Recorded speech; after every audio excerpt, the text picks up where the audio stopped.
2013 में इस हल्के से मुस्लिम लीग नवाज़ कामयाब हुई, 2018 में भी इस हल्के से मुस्लिम लीग नवाज़ कामयाब हुई और एन ए 130 यास्मीन राशिद जो पाकिस्तान तहरीक इंसाफ से जिनका ताल्लुक है, उनका मुकाबला है मियां मोहम्मद नवाज शरीफ जो कि कायद है मुस्लिम लीग नवाज़ के। कैंपेन को यहाँ पर लीड किया मरीम नवाज शरीफ साहिबा ने। परवेज़ मलिक साहब से कहा गया कि आप चूँकि लाहौर के प्रेसिडेंट हैं, लिहाजा आप अपना हल्का छोड़कर इस हल्के से इलेक्शन कंटेस्ट करें। मलिक साहब ने कहा जी कि मैं इलेक्शन इस हल्के से कंटेस्ट नहीं कर रहा। सबको ये लग रहा था कि डॉक्टर यास्मीन राशिद साहिबा बहुत टफ टाइम देंगी, तो ऐसे में कुरा निकला जी वहीद आलम खान साहब का। रिजल्ट रोक लिए गए। वहीद साहब आरओ ऑफिस में गए, इनको आरओ ऑफिस में दाखिल नहीं होने दिया गया। तहरीक इंसाफ के लोग आरओ ऑफिस के अंदर मौजूद हैं, स्टाफ अंदर मौजूद हैं और मुस्लिम लीग नवाज के उम्मीदवार को अंदर जाने की इजाज़त नहीं दी जा रही थी। तो वहीद साहब फिर दीवार फैलांग कर आरओ ऑफिस में गए।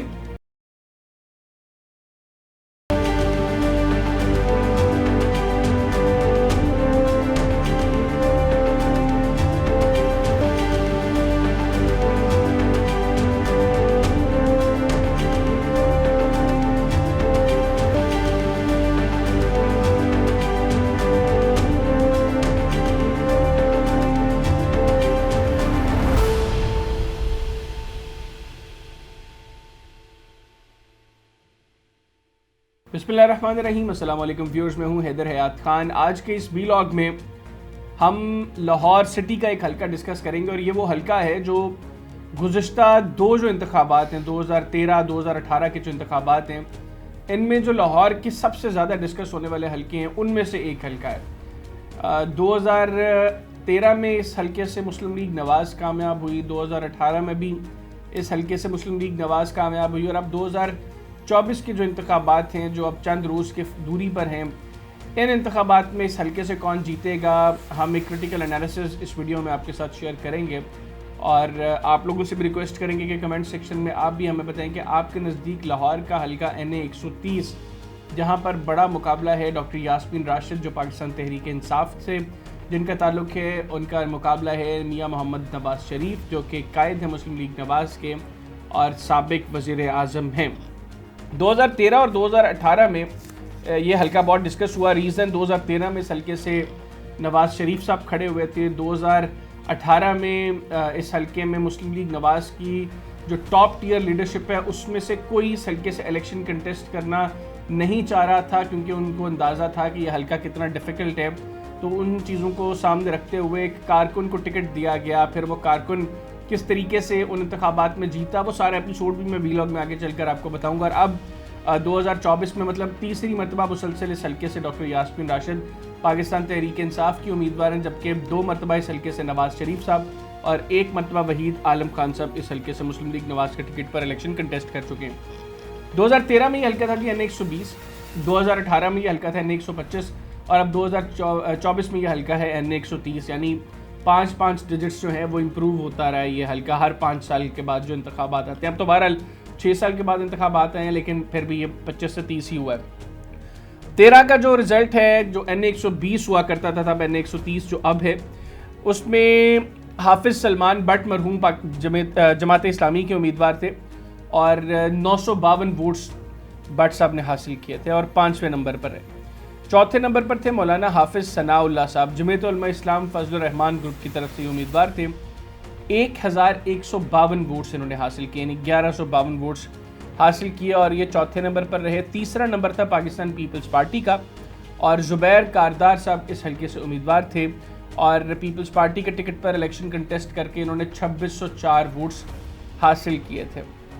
दूसरा नंबर था डॉक्टर यास्मीन राशिद का, मुस्लिम लीग पाकिस्तान तहरीक इंसाफ के टिकट पर इन्होंने इलेक्शन कंटेस्ट किया और 52,321 वोट्स इन्होंने हासिल किए, जबकि इस हल्के से कामयाब हुए नवाज शरीफ साहब जो बाद में इस हल्के से कामयाब होने के बाद वज़ीर आज़म भी बने और 91,666 वोट्स इन्होंने हासिल किए, यानी तकरीबन आप कह लें कि 40,000 वोट्स की बरतरी थी नवाज शरीफ साहब की इस हल्के से।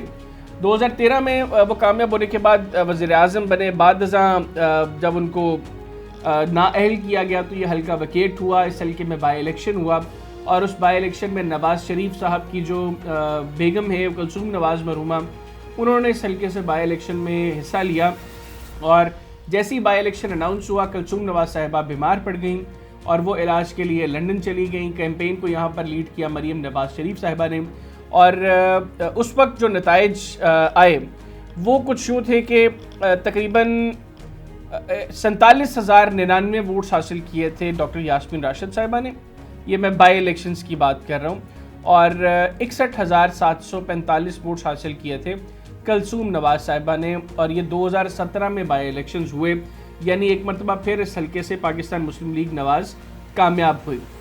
फिर आ जाते हैं 2018 के इंतखाबात। 2018 के इंतखाबात से चंद रोज़ कबल एक तो कलसूम नवाज साहिबा वो इंतकाल कर गई, और उसके बाद ये जो कलसूम नवाज साहिबा तो बाद में इंतकाल हुआ उनका, लेकिन बहरहाल वो बीमार थी तो वो इलेक्शन में हिस्सा नहीं ले सकी। नवाज शरीफ साहब खुद नाअहल हो गए। अब फैसला ये हुआ कि इस हल्के से मुस्लिम लीग नवाज की टॉप टियर में से कोई इलेक्शन कंटेस्ट करेगा, but no one was ready कि इस हल्के से इलेक्शन कंटेस्ट किया जाए, क्योंकि सबको ये लग रहा था कि डॉक्टर यास्मीन राशिद साहिबा बहुत टफ टाइम देंगी।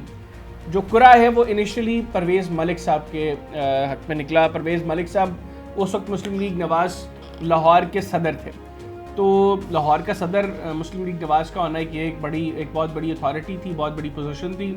परवेज़ मलिक साहब से कहा गया कि आप चूँकि लाहौर के प्रेसिडेंट हैं, लिहाजा आप अपना हल्का छोड़कर इस हल्के से इलेक्शन कंटेस्ट करें। मलिक साहब ने कहा जी कि मैं इलेक्शन इस हल्के से कंटेस्ट नहीं कर रहा, उसकी वजह यह कि मैं इस हल्के में कामयाब नहीं हो पाऊँगा, एक बड़ा मुश्किल कंपटिशन है, तो मुझे थोड़ा सा कंपैरेटिवली सेफ सीट दी जाए।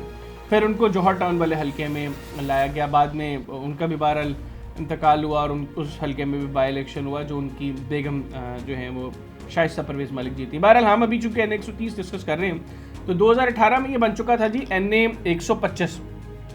अब जब परवेज़ मलिक साहब ने भी इनकार कर दिया, मरीम नवाज साहिबा जेल में थी, नवाज शरीफ साहब भी जेल में थे, तो कौन इलेक्शन कंटेस्ट करे? तो ऐसे में कुरा निकला जी वहीद आलम खान साहब का। वहीद आलम खान साहब 2013 में मॉडल टाउन वाले हल्के से MNA का इलेक्शन जीतकर कामयाब हुए थे, और मुस्लिम लीग नवाज से इनकी काफ़ी देरीना रफाकत रही है। ये जनरल मुशर्रफ के दौर में लाहौर में जो बल्दियाती इलेक्शंस हुए हैं उनमें ये नाज़िम बने इस हल्के से। ये जो NA 130 है अब, इसकी एक यूनियन काउंसिल से, जो अनारकली वाली यूनियन काउंसिल है, यहाँ से ये नाज़िम बने मुस्लिम लीग नवाज के टिकट पर, और ये अपोजिशन में डेफिनेटली रहे, और उसके बाद भी ये मुस्लिम लीग नून के साथ थ्रू आउट ये एसोसिएटेड रहे। पहले पार्टी ने इनको सस्ती रोटी स्कीम के अंदर एडजस्ट किया, बाद 2013 के अंदर ये जो है वो मॉडल टाउन वाली सीट से MNA मुंतखब हुए। अब जब परवेज़ मलिक साहब ने भी इनकार किया तो पार्टी ने कहा जी कि आप इस हल्के से पहले जीत चुके हैं बल्दियाती इलेक्शन, आपके यहाँ पर जो है वो आबाई घर आपका इस हल्के का है, तो आप ऐसा करें कि आप मॉडल टाउन वाली सीट छोड़ दें, वहाँ पर परवेज़ मलिक साहब को हम एडजस्ट करते हैं, आप इस हल्के से इलेक्शन कंटेस्ट करें। वहीद साहब ने कहा कि ठीक है, मैं तो पार्टी का कारकुन हूँ, मुझे आप जो मर्जी हल्का दे, मैं वहाँ से इलेक्शन लड़ लूँगा। उन्होंने इलेक्शन लड़ा, बड़ा तगड़ा इलेक्शन लड़ा, बड़े भरपूर बेहतरीन तरीके से उन्होंने कैंपेन की, और बेहतरीन का लफ्ज़ मैंने इसलिए इस्तेमाल किया कि उनकी कैंपेन को मैंने खुद देखा भी। वो अकेले गाड़ी पर निकलते थे अपने ड्राइवर के साथ, और सुनहरी रंग की करोला गाड़ी उनके पास हुआ करती थी, अब भी गालिबन शायद वही होगी उनके पास। तो वही सब उस गाड़ी पर निकलते थे, ड्राइवर के साथ अकेले कैंपेन करते थे, डोर टू डोर भी, मोहल्लों में भी, बाज़ारों में भी वो निकलते थे, और जब उनको उनके ओपोनेंट कैंडिडेट्स तंग करने की कोशिश करते थे, उसका भी भरपूर तरीके से वो बड़े बेहतरीन अंदाज में जवाब दिया करते थे। तो अब जब 2018 में आज के NA 130 और पुराने NA 125 के रिजल्ट सामने आए, तो इस हल्के से पहले तो नताइज रोक लिए गए। वहीद साहब की जैसे ये लीड बनना शुरू हुई, इस हल्के के नताइज रोक लिए गए। अब जो मैं आपको बात बता रहा हूँ, ये मुझे वहीद साहब ने खुद भी बाद में बताई कि रात को जब रिजल्ट्स आना शुरू हुए और NA 125 जो उस वक्त था उसमें मुस्लिम लीग नवाज की लीड आना शुरू हुई, तो रिजल्ट्स रोक लिए गए। वहीद साहब RO ऑफिस में गए, इनको RO ऑफिस में दाखिल नहीं होने दिया गया। तहरीक इंसाफ के लोग RO ऑफिस के अंदर मौजूद हैं, स्टाफ अंदर मौजूद हैं, और मुस्लिम लीग नवाज के उम्मीदवार को अंदर जाने की इजाज़त नहीं दी जा रही थी।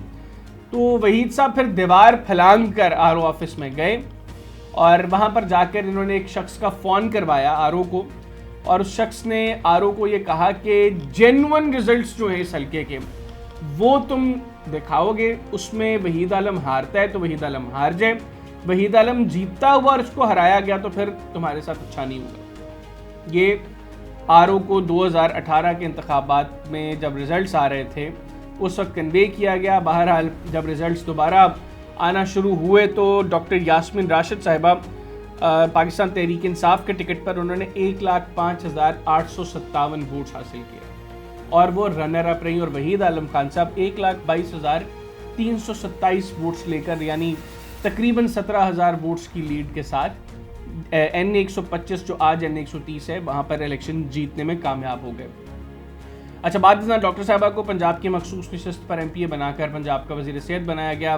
फिर नवाज शरीफ साहब का जो जाने का एपिसोड था पाकिस्तान से, उसके अंदर भी डॉक्टर साहबा का बड़ा लीडिंग रोल था।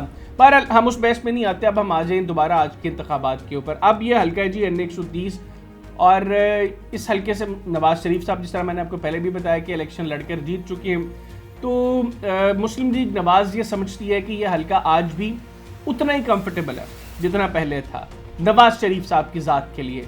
और मैंने तो पहले भी मल्टीपल टाइम्स कहा है कि इस हल्के में नवाज शरीफ के बाद अगर कोई मजबूत उम्मीदवार मुस्लिम लीग नून का है तो वो वहीद आलम खान है। इवन NA 127 में भी, जो आज का NA 127 है, जहाँ पर 2013 में वहीद आलम खान साहब जीते थे, वहाँ पर भी अता तारड़ साहब से मजबूत उम्मीदवार वहीद आलम खान साहब थे। लेकिन बहरहाल अता तारड़ साहब को टिकट दिया गया और वहाँ पर भी बड़ा एक तगड़ा मुकाबला जो है वो ज़हीर अब्बास खोखर साहब, अता तारड़ साहब और बिलावल भुट्टो जरदारी साहब के दरमियान है। लेकिन अगर वहीद आलम खान साहब को वहाँ से टिकट मिलता तो मुस्लिम लीग नवाज की पोजीशन वहाँ पर भी वन साइडेड हो जाती। उसकी रीज़न मल्टीपल रीजंस हैं। NA 130 में आज मुस्लिम लीग नवाज उतनी कंफर्टेबल नहीं होगी जितनी माजी में रही है। यानी जिस वक्त नवाज शरीफ साहब खुद इलेक्शन कंटेस्ट करते थे उस वक्त जितनी कंफर्टेबल मुस्लिम लीग नवाज इस हल्के में थी, आज उतनी कंफर्टेबल नहीं होगी। उसकी रीज़न ये है कि डॉक्टर यास्मीन राशिद साहिबा जो है वो ग्रेजुअली उनके वोट बैंक में इजाफा हुआ है। सेकेंडली, इस वक्त जो PTI का वोटर बहुत चार्ज्ड है, अगर वो आकर वोट कास्ट करता है ज़्यादा तादाद में तो मुस्लिम लीग नवाज के लिए प्रॉब्लम्स क्रिएट कर सकता है। ये हल्का, नो डाउट इसमें मेजॉरिटी वोटर आज भी मुस्लिम लीग नवाज का मौजूद है, लेकिन हम इसमें ये नहीं कह सकते कि मेजॉरिटी वोटर मुस्लिम लीग नवाज का है तो तहरीक इंसाफ के वोट बैंक में इजाफा नहीं हुआ या उनका वोट बैंक काफ़ी कम है। उनका वोटर भी बहुत बड़ी तादाद में वहाँ पर मौजूद है। मसला सिर्फ ये है कि वो निकलता है बाहर या नहीं, उस दिन वो वोट कास्ट करता है या नहीं, या फिर कहीं उसके वोटर का वोट तो कहीं चेंज करके किसी दूसरी जगह मुंतकिल नहीं कर दिया गया। क्योंकि ये तो बहुत से हल्कों में मुझे कल परसों कुछ लोगों ने कांटेक्ट किया कि हमारे वोट्स उन इलाकों में शिफ्ट कर दिए गए हैं जहां पर ज़िंदगी में हम लोग कभी गए नहीं और वहां पे अब हमारा वोट शिफ्ट कर दिया गया है। बहरहाल वो वोटर जिनसे मेरी बात हुई वो तहरीक इंसाफ के नहीं थे, वो मुस्लिम लीग नवाज के पेट वोटर्स थे। तो यहाँ पर ऐसी कुछ सूरत हाल होती है कि मैनेज किया जाता है भरपूर तरीके से इलेक्शन, फिर तो कंफर्टेबली नवाज शरीफ साहब इस हल्के से जीत जाएंगे। लेकिन अगर मैनेज नहीं किया जाता, अगर यहाँ पर फ्री एंड फेयर इलेक्शन होते हैं या कुछ % इलेक्शन मैनेज भी होता है तो भी कंफर्टेबली नहीं, एक अच्छे और हेल्दी कंपटीशन के बाद नवाज शरीफ साहब इस हल्के से जीतने में कामयाब होंगे। रीजंस मैंने हमको बताई कि यहाँ पर नून लीग का पेट वोटर मौजूद है। मतलब वो जो कहता है ना कि यार जो मर्जी है, वो एक वो भी मेंटेलिटी है ना, खाता है तो लगाता भी है, ये इमरान खान ने ये किया, इमरान खान ने वो किया, मतलब वो मेंटेलिटी है। वो कहते हैं यार जो भी हमने नवाज शरीफ को वोट करना है। तो वो जो वोटर है वो बड़ी तादाद में इस हल्के में मुस्लिम लीग नवाज का मौजूद है। फिर चूंकि नवाज शरीफ साहब बजाते खुद इलेक्शन लड़ रहे हैं, इस वजह से भी नून लीग का वोटर भी चार्ज होगा कि हमने नवाज शरीफ को वोट देना है। और मुकाबले में अगर तहरीक इंसाफ का वोटर बहुत बड़ी तादाद में निकलता है तो एक टफ टाइम दे सकता है वो नवाज शरीफ साहब को। हो सकता है कि नताइज भी इस हल्के के तब्दील हो जाए। लेकिन अगर 2018 के जो इंतखाबात थे उतना भी टर्नओवर रहा तो भी मुस्लिम लीग नवाज कंफर्टेबली इलेक्शन जीत जाएगी। आज की इस वीडियो से मुझे इजाज़त दीजिए। अल्लाह हाफ़िज़। पाकिस्तान जिंदाबाद।